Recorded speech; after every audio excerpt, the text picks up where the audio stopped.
भोग। एक सेठ जी कृष्ण जी के भक्त थे, निरंतर उनका जाप करते थे। वो रोज स्वादिष्ट पकवान बनाकर कृष्ण जी के मंदिर के लिए निकलते थे, पर रास्ते में ही उसे नींद आ जाती और उसके पकवान चोरी हो जाते।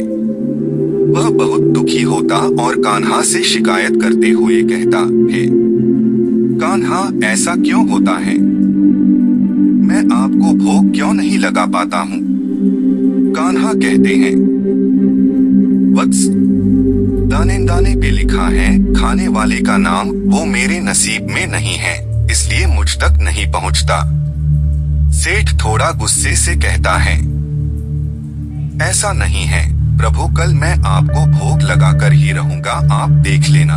और सेठ चला जाता है। दूसरे दिन सेठ सुबह सुबह जल्दी नहा धोकर तैयार हो जाता है और अपनी पत्नी से 4 डब्बे भर बढ़िया स्वादिष्ट पकवान बनाता है और उसे लेकर मंदिर के लिए निकल पड़ता है और रास्ते भर सोचता है, आज जो भी हो जाए सोगा नहीं, कान्हा को भोग लगाकर रहूंगा। मंदिर के रास्ते में ही उसे एक भूखा बच्चा दिखाई देता है और वो सेठ के पास आकर हाथ फैलाते हुए कुछ देने की गुहार लगाता है। सेठ उसे ऊपर से नीचे तक देखता है। एक 5 से 6 साल का बच्चा, हड्डियों का ढांचा, उसे उस पर तरस आ जाता है और वो एक लड्डू निकाल के उस बच्चे को दे देता है।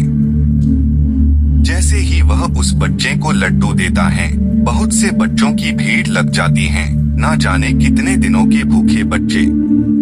सेठ को उन पर करुणा आ जाती है, उन सबको पकवान बांटने लगता है। देखते ही देखते वो सारे पकवान बांट देता है।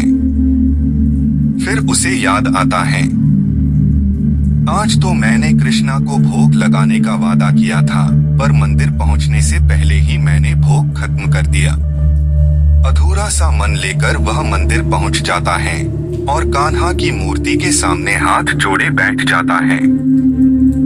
कान्हा प्रकट होते हैं और सेठ को कहते हैं, लाओ जल्दी लाओ मेरा भोग, मुझे बहुत भूख लगी है, मुझे पकवान खिलाओ। सेठ सारा क्रम कान्हा को बता देता है।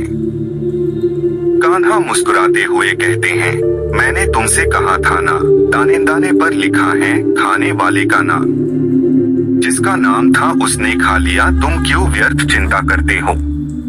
सेठ कहता है, प्रभु मैंने बड़े अहंकार से कहा था आज आपको भोग लगाऊंगा, पर मुझे उन बच्चों की दशा देखी नहीं गई और मैं सब भूल गया। कान्हा फिर मुस्कुराते हुए कहते हैं, चलो आओ मेरे साथ। और वो सेठ को उन बच्चों के पास ले जाते हैं जहाँ सेठ ने उन्हें खाना खिलाया था और सेठ से कहते हैं, जरा देखो कुछ नजर आ रहा है। सेठ की आंखों से आंसुओं का सैलाब बहने लगता है। स्वयं बाके बिहारी लाल उन भूखे बच्चों के बीच में खाना के लिए लड़ते नजर आते हैं।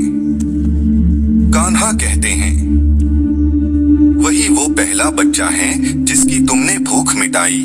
मैं हर जीव में हूँ, अलग अलग भेष में, अलग अलग कलाकारी में। अगर तुम्हें लगे मैं ये काम इसके लिए कर रहा था, पर वो दूसरे के लिए हो जाए तो उसे मेरी ही इच्छा समझना, क्योंकि मैं तो हर कहीं हूँ।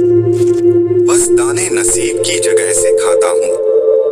जिस जिस जगह नसीब का दाना हो वहाँ पहुँच जाता हूँ। फिर इसको तुम क्या कोई भी नहीं रोक सकता, क्योंकि नसीब का दाना नसीब वाले तक कैसे भी पहुँच जाता है, चाहे तुम उसे देना चाहो या ना देना चाहो। अगर उसके नसीब का है तो उसे प्राप्त जरूर होगा। सेठ कान्हा के चरणों में गिर पड़ा और कहता है, आपकी माया आप ही जाने। प्रभु मुस्कुराते हैं और कहते हैं, कल मेरा भोग मुझे ही देना, दूसरों को नहीं। प्रभु और भक्त हंसने लगते हैं। उसकी हर इच्छा में उनका धन्यवाद करें। राधे राधे श्री राधे राधे, राधे राधे श्री राधे राधे। जय श्री राधे रानी, जय श्री राधे।